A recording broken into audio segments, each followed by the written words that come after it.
Assalamualaikum warahmatullahi wabarakatuh. Perkenalkan, nama saya Indah Widya Hanzali dari kelas Matematika 4 semester 7, Fakultas Sains dan Teknologi Universitas Islam Negeri Sumatera Utara Medan. Nah, pada kesempatan kali ini, saya ingin menjelaskan materi saya yang berjudul Manajemen Risiko di Lembaga Keuangan Syariah.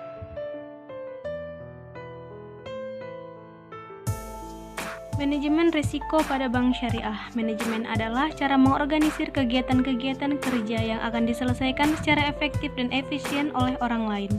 Risiko adalah sebuah ketidakpastian yang terjadi dengan hasil yang diinginkan maupun tidak diinginkan. Sedangkan bank syariah adalah lembaga keuangan yang dikelola dengan dasar-dasar syariah, baik itu berupa nilai prinsip dan konsep.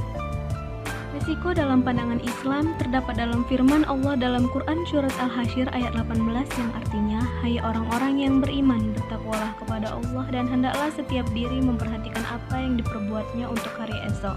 Dan bertakwalah kepada Allah, sesungguhnya Allah Maha mengetahui apa yang kamu kerjakan.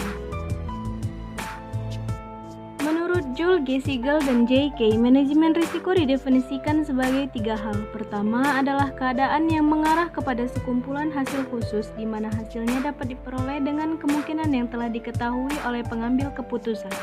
Kedua adalah variasi dalam keuntungan, penjualan atau variabel keuangan lainnya. Dan yang ketiga adalah kemungkinan dari sebuah masalah keuangan yang mempengaruhi kinerja operasi perusahaan atau posisi keuangan seperti risiko ekonomi, ketidakpastian politik, dan masalah industri. Lembaga keuangan adalah lembaga yang paling dekat dengan risiko. Salah satu lembaga keuangan tersebut ialah perbankan syariah. Posisi bank sebagai mediator telah menempatkannya sebagai pihak yang paling begitu riskan dalam urusan risiko. Jenis-jenis risiko keuangan syariah terbagi menjadi 9.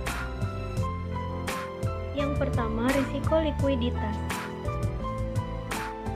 Risiko likuiditas dalam bank syariah dapat terbagi 2, yaitu kurangnya likuiditas di mana institusi keuangan dipaksa oleh aset likuid untuk mendapat kewajiban dan obligasi keuangan. Yang kedua yaitu saat dibutuhkan bank syariah tidak memiliki akses untuk meminjam atau menaikkan dana biaya yang sesuai. Yang kedua yaitu risiko manajemen liabilitas aset. Risiko manajemen aset dan liabilitas adalah risiko ketidakpastian neraca keseimbangan yang berasal dari perbedaan tempo dan kondisi portofolio ban aset dan liabilitasnya.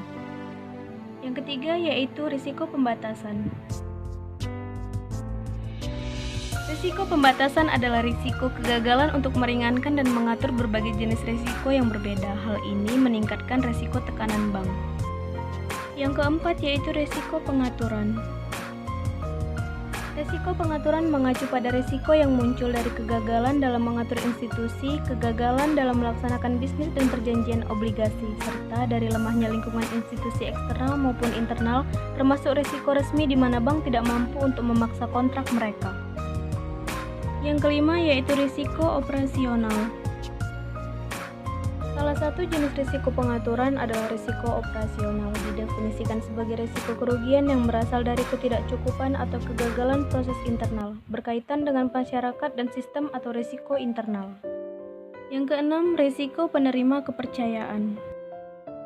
Risiko kepercayaan adalah risiko yang muncul dari kegagalan institusi untuk menampilkan hal yang berkaitan dengan standar implisit dan eksplisit. Risiko ini diberikan pada risiko menghadapi tindakan perlindungan legal pada situasi di mana bank melanggar tanggung jawab penerima kepercayaannya terhadap depositor atau pemegang saham. Lanjut yang ketujuh yaitu risiko transparansi.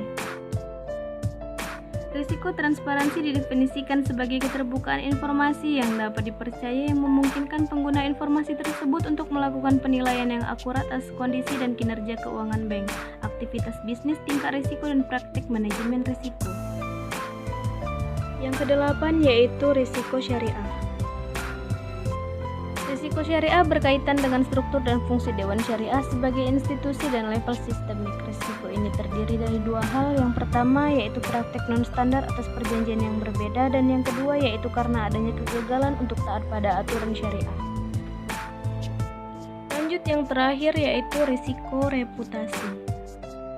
Resiko reputasi adalah resiko di mana kepercayaan dari klien bank syariah rusak karena adanya tindakan atau kelakuan yang tidak bertanggung jawab dari manajemen. Oke, baiklah, sekian penyampaian materi dari saya. Saya berharap semoga materi yang saya sampaikan kali ini bermanfaat bagi kita semua. Kurang dan lebihnya saya mohon maaf. Billahi taufiq wal hidayah. Assalamualaikum warahmatullahi wabarakatuh.